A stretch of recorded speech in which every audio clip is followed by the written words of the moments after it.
गोस्वामी तुलसीदास जी चित्रकूट में रहा करते थे और आपका नित्य नियम था कि नदी पार करके ये चित्रकूट की जो सीमा है उससे बाहर जा करके शौच आदि जाया करते थे।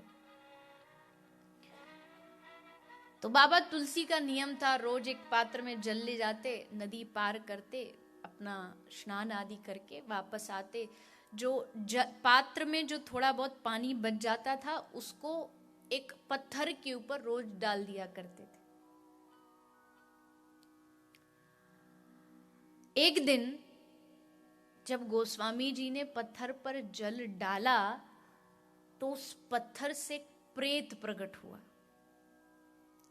और प्रकट होकर के हाथ जोड़ करके प्रार्थना करने लगा, महाराज मैं एक प्रेत हूं, लेकिन आप जैसे संत का छुआ हुआ स्पर्श किया हुआ जल जब मेरे ऊपर पड़ा तो मेरा भी उद्धार हो गया।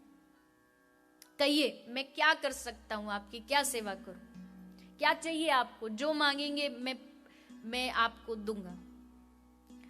अब भक्त को मांगने के लिए कहोगे तो क्या मांगेगा? एक ही चीज, उसे तो बस भगवान के अलावा कोई दूसरी वस्तु आती नहीं मांगने। कहा ठीक है मुझे राम जी का दर्शन करा दे। भूत ने हंसते हुए बोला, अगर प्रभु ये मेरे हाथ में होता तो मैं आज यहां पड़ा होता क्या? कैसी बात कर रहे हैं आप?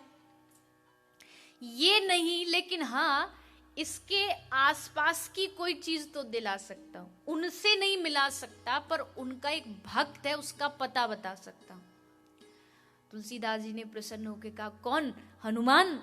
जैसे सुना भूत भागा। क्यों? भूत प्रेत निकट नहीं आवे। एकदम भागा और थोड़ी देर बाद वापस आया, बोले बस नाम मत लेना उनका, नाम लोगे तो फिर हम यहां रुक नहीं सकते। अच्छा तो पता बताइए कहाँ मिलेंगे? बोले आपके ही पास के गांव में राम कथा हो रही है, आप उस कथा में चले जाइए और उस कथा के बाहर जहां पर लोग अपने जूते चप्पलें उतार के कथा में जाते हैं वहां एक कोढ़ी लेटा होगा जिसका पूरा शरीर खून से लहू से भरा होगा। जाकर के समझ लेना यही वो राम भक्त है जिसकी आपको पहचान करनी है।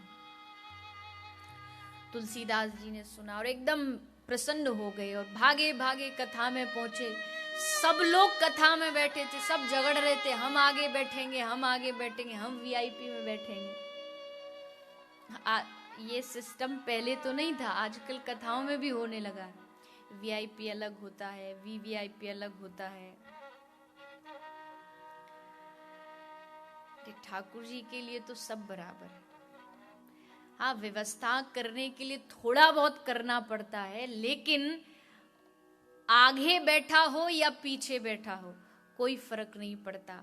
आगे हो पीछे हो इस बात से फर्क नहीं है, लेकिन भगवान की नजरों में हो या नहीं हो इस बात से फर्क पड़ता है। कहते हैं ना कथा में कई तरह के श्रोता आते हैं। एक वो श्रोता आते हैं, वो आए तो साथ वाले को पता चल जाता है कि ये आ गया है। एक श्रोता वो होते हैं, वो आए तो पूरे हॉल को पता चल जाता है कि ये आ गया है। वो आएगा सबको हाय हेलो करते हुए, हाँ मैं आ गया। वक्ता भी उसी की तरफ देखने लगता है। एक होता है कि साथ वाले को पता चल जाए ये आया है, एक होता है पूरे हॉल को पता चल जाए आया है, और एक श्रोता वो होता है जो ठाकुर जी को पता चल जाए कि ये आया है। भगवान की नजरों में वो आ जाता है कि अच्छा ये भक्त आज मेरी कथा में पधारा है। सब लोगों को लगी है हम जाएं, हम आगे जाएं, पर एक भक्त है पीछे पड़ा है, शरीर से खूब लघु खून बह रहा है और वहां बैठा बैठा कथा सुन रहा है। राम राम राम राम राम राम। गोस्वामी जी भाग कर गए और भाग के चरणों में गिर पड़े, चरणों को पकड़ लिया। तुरंत हनुमंत लाल चिल्ला रहे, दूर दूर दूर दूर हो हमसे, तुझे पता नहीं ये रोग छुआ का रोग है, इस तू हमको छुएगा तो ये रोग तुझ में चला जाएगा। तो बाबा तुलसी ने मुस्कुराते हुए कहा कि हनुमान जी यही तो चाहते हैं, आप हमें छुओ और आपका राम रूपी जो रोग है वो रोग मुझ में भी आ जाए, मुझे भी ये रोग लग जाए। ये रोग आसानी से थोड़ी लगता है, किसी किसी को लगता है, आपको लगा है, आप कृपा कर दो मुझे भी लग जाए।